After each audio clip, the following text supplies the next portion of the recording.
శ్రీయన గౌరి నావరగు చెల్వకు చిత్తము పల్లవింప భద్రాయుతమూర్తియై హరిహరంబగు రూపము దాల్చి విష్ణు రూపాయ నమ శివాయని పల్కెడు భక్తజనము వైదిక ధ్యాయితకు ఇచ్చమెచ్చు పరతత్వము గొల్చెదనిష్ట సిద్ధికిన్. ఇప్పుడు మనం విదుర నీతులు ఈ అంశమే ఈ కథాంశాన్ని చెప్పుకోబోతున్నాం. భారతంలో ఏ పాత్ర పాత్రే ప్రధానమైనది, దేని విశిష్టత దానిదే. అలాంటి విశిష్టమైన పాత్రలలో విదుర పాత్ర ఒకటి. విదురుడు ధృతరాష్ట్రునకు తమ్ముడు. ధృతరాష్ట్రుడు విదురుడు ఒకే తండ్రికి పుట్టినవాళ్ళు. విదురుణ్ణి మంత్రి హోదాలో సలహాదారుగా నియమించుకున్నాడు ధృతరాష్ట్రుడు. ఇక విదురుడు అన్నా అని ధృతరాష్ట్రుడిని పిలిచేవాడు. కానీ ధృతరాష్ట్రుడు ఎప్పుడూ విదురుణ్ణి తమ్ముడా అని పిలిచిన దాఖలాలు లేవు భారతంలో. అయినా సరే ఇవేమీ మనసులో పెట్టుకునేవాడు కాడు. విదురుడు ధర్మజ్ఞుడు, నీతి కోవిదుడు, సజ్జనుడు, సత్ప్రవర్తన కలిగినటువంటి వాడు, ఇతరులకు చెప్పే నీతులు తాను ఆచరించేటువంటి వాడు. ఇక ధృతరాష్ట్రుడికి ఒక మహావ్యాధి పట్టుకుంది. అది నిద్రలేమి. నిద్ర పట్టదు ధృతరాష్ట్రుడికి. వీడికి అన్నీ తెలుసు, నీతి నియమం అన్నీ తెలుసు. తను తప్పుదారిలో వెడుతున్నానన్న సంగతి కూడా తెలుసు. ఇక రాత్రి పడుకోబోయే ముందు బాగా నిద్రపోవాలని అనుకుంటాడు. కానీ వెంటనే తాను తప్పుదారిలో వెడుతున్నాను అనే ఆత్మప్రబోధం వెంటనే ఉదయిస్తుంది వాడికి. ఈ ఆత్మప్రబోధం ఏం చేస్తుంటుంది? పుత్ర వ్యామోహం కప్పేస్తూ ఉంటుంది దాన్ని. మళ్ళీ ఆ పాండురాజు సోదరుడు, ఆ సోదర ప్రేమ అనే ఒక గాలి తెర వీస్తుంది. ఇది వీచగానే ఈ పుత్ర వ్యామోహం కొంచెం తప్పుకుంటుంది. మళ్ళీ తాను తప్పు చేస్తున్నాడు, తమ్ముడికి ద్రోహం చేస్తున్నాడు, తమ్ముడు కొడుకులకి ద్రోహం చేస్తున్నాడు అనే ఆలోచన వచ్చి ఉక్కిరి బిక్కిరి అయిపోతాడు. మళ్ళీ పుత్ర వ్యామోహం కమ్మేస్తూ ఉంటుంది. ఇక నిద్ర పట్టదు. అప్పుడు వెంటనే విదురుడికి కబురు చేస్తాడు. విదురుడికి తెలుసు ఇంకెప్పుడు పిలుపు వస్తుందా అని ఉంటాడు ఇంటి దగ్గర. పిలుపు రాగానే సిద్ధంగా ఉంటాడు, బయలుదేరి వచ్చేస్తాడు. ఇక ఈ విదురుణ్ణి 4 మంచి మాటలు చెప్పు అని అడుగుతాడు. ఇంకా విదురుడు చెప్పటం మొదలు పెడతాడు. విదురుడు ఎటువంటి వాడు అన్నట్లయితే, తన ఎదురుగుండా ఉన్నవాడు రాజు, మహారాజు, సార్వభౌముడు ధృతరాష్ట్రుడు. మరి తను ఏదైనా చెప్తే వాడికి మనసు కష్టం కలుగుతుందేమో, వాస్తవం చెప్తే నొచ్చుకుంటాడేమో, మనల్ని శిక్షిస్తాడేమో అనే భయం విదురుడికి లేదు. యథార్థాన్ని కొండబద్దలు కొట్టినట్టు చెప్తాడు. అయినా సరే ధృతరాష్ట్రుడు విదురుడిని ఏమీ అనడు. విదురుడి మంచి మాటలన్నింటికీ ఊకొడతాడు, అవునంటాడు. మళ్ళీ అంతలోనే పుత్ర వ్యామోహం కమ్మేస్తుంది వాడిని. ఆ కొడుకుల మీద ఉన్నటువంటి దురభిమానం, ఆ ప్రేమ కప్పేస్తుంది. కప్పేయగానే విదురుణ్ణి అప్పుడప్పుడు కోప్పడుతూ ఉంటాడు. నువ్వు పాండవ పక్షపాతివి అంటాడు. అయినా సరే విదురుణ్ణి మళ్ళీ మళ్ళీ ప్రశ్నిస్తాడు, అడుగుతాడు, నీతులు చెబుతూ వింటూ ఉంటాడు.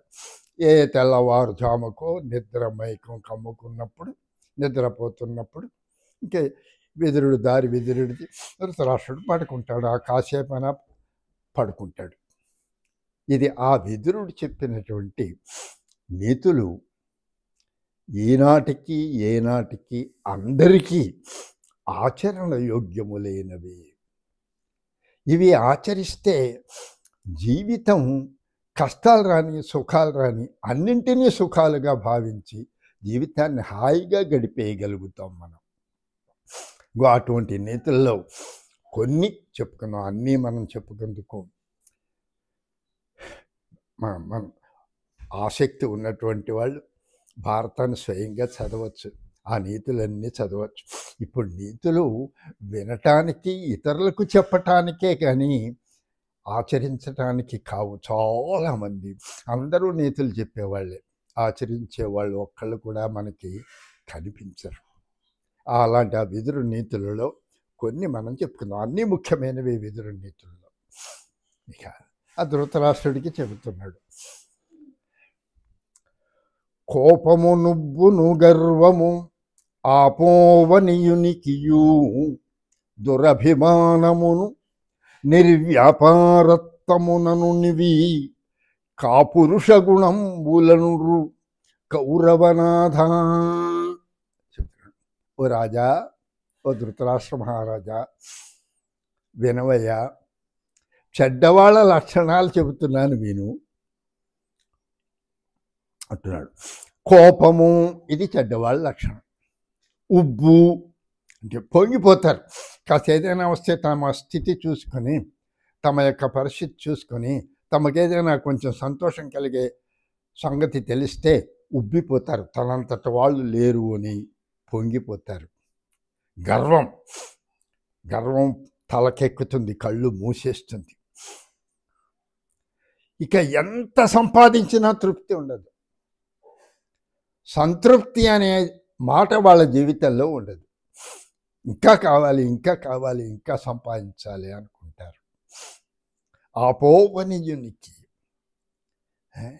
దురభిమానము, ఎవడైనా ఏదైనా మాట అంటే భరించలేరు. అది చెడ్డ అభిమానం. అభిమానం ఉండాలి, మానాభిమానాలు లేనివాడు మనిషి కాలేడు. కానీ అభిమానం ఉండాలి, కానీ అది దురభిమానం కాకూడదు. ఎవరైనా ఏదో ఓ మాట చెప్తే వీడా నాకు చెప్పేవాడా అని అనకూడదు. ఓహో, దాని గురించి ఆలోచించాలి, వినదగుని ఎవరు చెప్పారు. అదే వీడికి దురభిమానం వాళ్ళకి ఉంటే వంటి నిండా దురభిమానం. ఇకపోతే నిర్వ్యాపారత్వం, సోమరితనం, ఏ పని చేయటానికి ఇష్టపడరు. నేనేమిటి ఇంత గొప్పవాడిని, ఈ పని నేను చేయటం ఏంటి అని ఆ నిర్వ్యాపారత్వము, సోమరితనము, బాధకము మరి దగ్గర ఉంటాయి. ఇవన్నీ చెడ్డవాళ్ళ యొక్క లక్షణాలయ్యా. మరి దీన్ని బట్టి ఈ లక్షణాలు ఉన్నవాడు చెడ్డవాడే అవుతాడు అని చెప్తాడు. ఓహో, కానీ ధృతరాష్ట్రుడు కనిపిస్తుంది, ఏ గుణాల్లో ప్రతి ఒక్కళ్ళను ఏదో గుణం ఉంటుంది. మన అందరం ఆలోచిస్తే కోపం లేనివాడు ఎవడు ఉండడు ఈ లోకంలో. సరే, సంయమనం కావాలి వెంటనే. ఇక ఏలినవాణిని దైవము ఆలిని బంధుల సముచితారాధన సంశీలత ప్రీతుల చేయని పాలసుడా ఫలములాశపడుట నరేంద్ర. చాలామంది సరి అయిన పని, మంచి పని చేయకుండానే ఫలితాలు ఆశిస్తుంటారు. ముందే ఫలితం ఆశించేస్తుంటారు. కార్యం చేయకుండానే, పని చేయకుండానే ఫలితం కావాలి వీళ్ళకి. పని సక్రమంగా చేయకుండానే ఫలితం వచ్చి పడిపోవాలి వాళ్ళు. అది అలాంటి వాళ్ళు పాలసులు అవుతారు. ఏమిటి ఈ పాలసుడు అంటే? దుర్మార్గుడు, చెడ్డవాడు అని అర్థం. ఉచితానుచిత జ్ఞానము లేనివాడు పాలసుడు. ఇది మంచి, ఇది చెడు అని తెలుసుకోలేనివాడు, తెలిసి ఉన్నా తెలియనట్లు నటించేవాడు, చెడునే మంచి అనుకునేవాడు పాలసుడు అవుతాడు. వీడు ఏలిన వాడిని, మనకి రక్షకుడుగా ఉంటాడు ఒకడు. ప్రభుత్వం, పాలకులు మనకి రక్షణగా ఉంటారు. మరి కుటుంబం ఉన్నట్లయితే ఆ కుటుంబంలో కుటుంబ పెద్ద పాలకుడుగా ఉంటాడు, కుటుంబంలో సభ్యులందరికీ కూడా. అటువంటి వాడిని ఏలినవాడు అంటాం. అలాగే దేశాన్ని పరిపాలించేటువంటి వాడు, రాష్ట్రాన్ని పరిపాలించేటువంటి వాళ్ళు మనకి ఏలిన వాళ్ళు అవుతారు మనకి. ఇక ఏలిన వాణిని దైవం, భగవంతుడు కూడా ఇక్కడ చెప్తున్నాడు, వీడిని భగవంతుడిని. భగవంతుడు లేడు అనుకో, పర్వాలేదు, మంచిదే లక్షణం. కానీ భగవంతుడిని నిందించకు, దైవాన్ని దూషించకు, దైవ దూషణ చేయకు. నువ్వు నమ్మకపోతే నమ్మకపో. ఎందుకు నమ్మవండి? సర్వభూత నివాసోసి వాసుదేవా అని అంటే ప్రతి ప్రాణిలోనూ భగవంతుడు మనకు కనిపిస్తున్నాడు, మనం చూడలేకపోతున్నాం. అంటే అందరినీ దైవస్వరూపులుగా భావించమంటాడు. దైవము అంటే అది. ఇక ఏలినవా నేను దైవము, ఆలిని భార్యను నిన్ను నమ్ముకొని వచ్చింది, ఆ పుట్టింటి వాళ్ళందరినీ కూడా వదులుకొని నీ ఇంటికి మెట్టింది. అలా వచ్చినటువంటి భార్యను, బంధువులు ఉంటారు, చుట్టాలు ఉంటారు, వాళ్ళే మనకి బంధువులు అంటే మిత్రులు కూడా వస్తారు దీంట్లో. వాళ్ళు మనకి ఆపద సమయంలో వచ్చి మనల్ని మంచి మాటలు చెప్పి, మనకి ఓదార్పు మాటలు చెప్పి మనకి ధైర్యాన్ని ఇస్తారు వాళ్ళు. అటువంటి బంధువుల్ని మనం సంశీలత ప్రీతుల చేయాలి వాళ్ళని.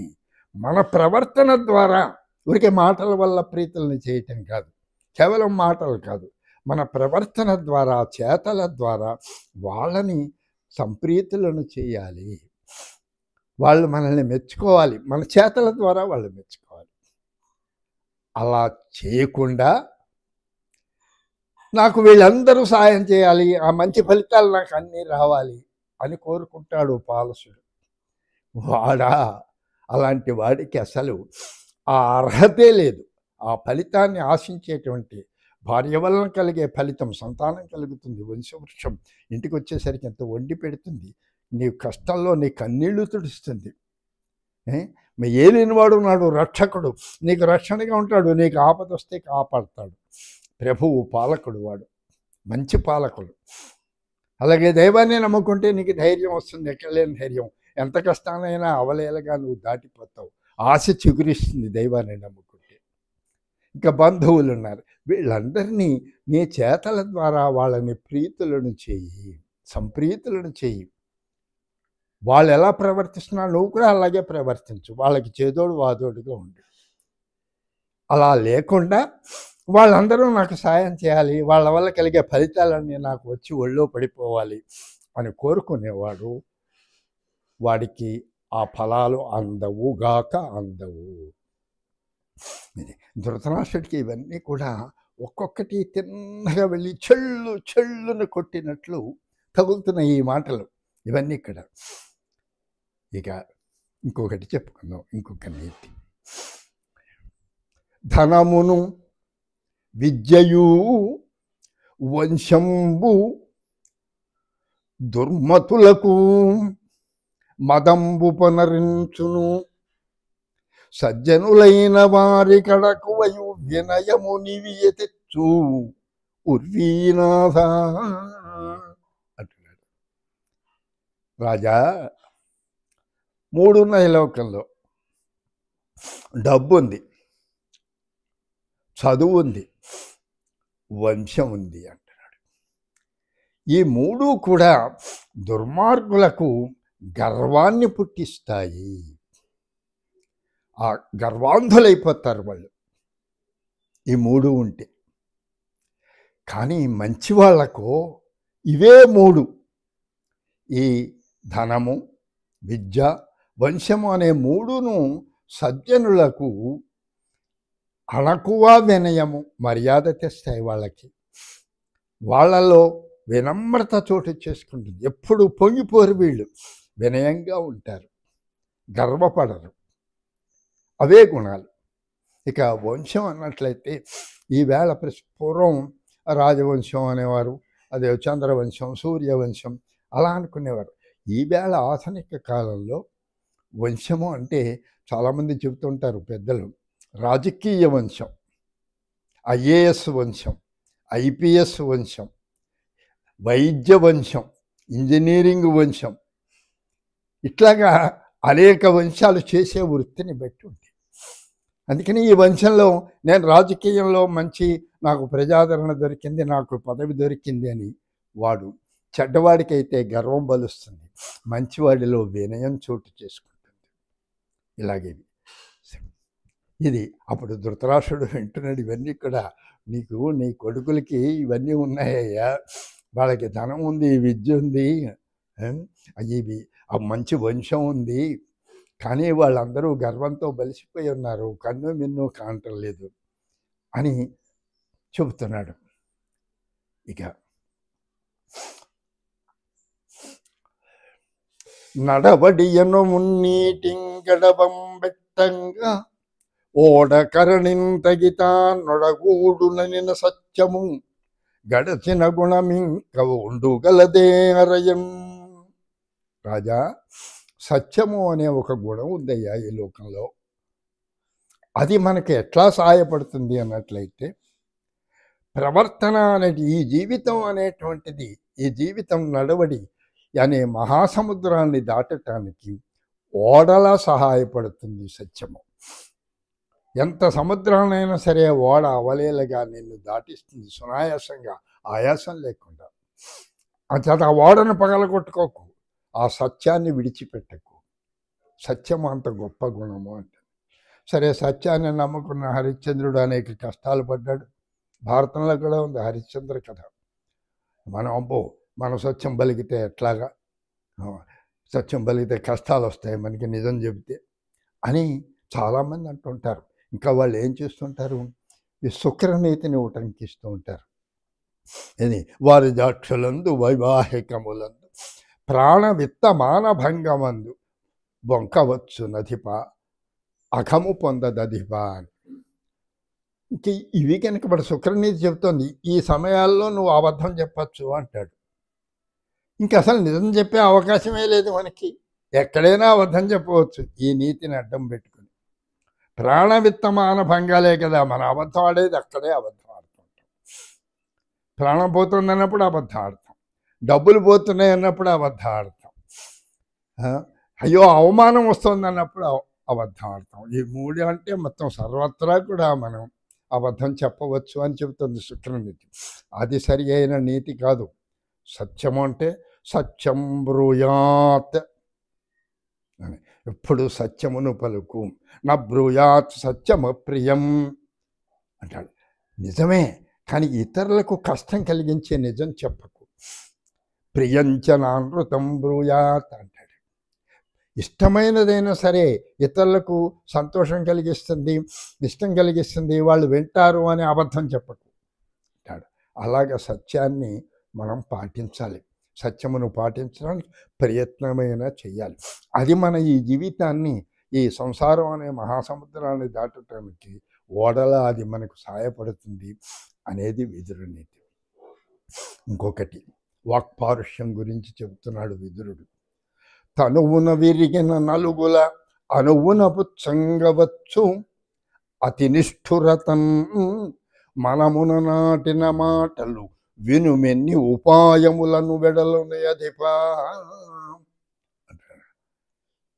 శరీరంలో బాణాలు గుచ్చుకున్నాయి, అవి ఉపాయంతో వైద్యుడు వాటిని తీసేస్తాడు, ఆ గాయాలకు మందు పోస్తాడు, కట్టు కడతాడు, మింగటానికి కూడా మందులు ఇస్తాడు.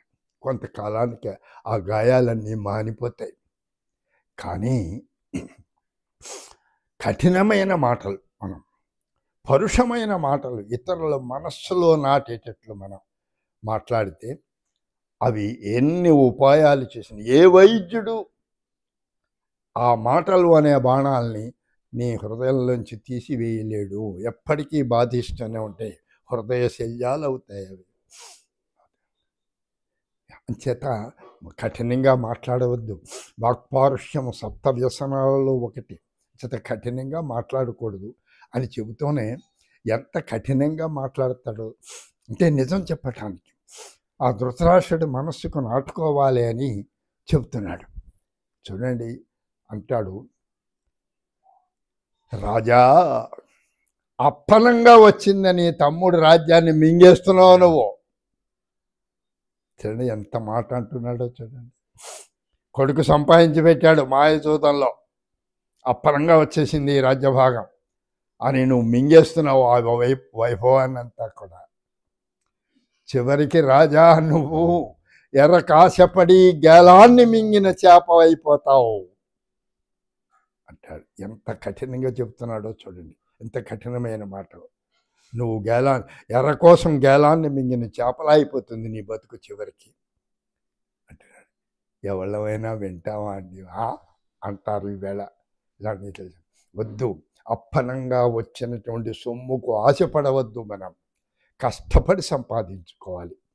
ఇలాగా ఈ భారతంలో ఈ విదుర నీతులు అన్నీ. అందుకనే భారతాన్ని నీతుల పాతరా అంటారు. భారతం నీతుల పాతరా. ఇవన్నీ కూడా మనం ధృతరాష్ట్రుల్లా కాకుండా ఈ చెవితో వినేసి ఈ చెవితో వదిలేయకుండా, లేదా దానికి ఏదో ఒక మసిపూసి మారేడికాయ చేసుకుని సంతృప్తి కోసం వాడు ఆ కొడుకుల మీద ప్రేమతోటే ఈ నీతులన్నీ కప్పెట్టేసుకుంటాడు. వాటిని వింటాడు, ప్రయోజనం లేదు. అలా వద్దు. మనం ఆచరించడానికి ప్రయత్నం చేద్దాం. ఆచరించడానికి ప్రయత్నం చేసినప్పుడు వీటి ఫలితాలు మనకి ఆనందాన్ని ఇస్తాయి. మనమే ఆశ్చర్యపోతాం. స్వస్తి ప్రజాభ్యః న్యాయేన మార్గేణ మహిన్మహీషా గోబ్రాహ్మణేభ్యః శుభమస్తు నిత్యం. లోకాః సమస్తాః సుఖినో భవంతు. సర్వే జనాః సుఖినో భవంతు. స్వస్తి.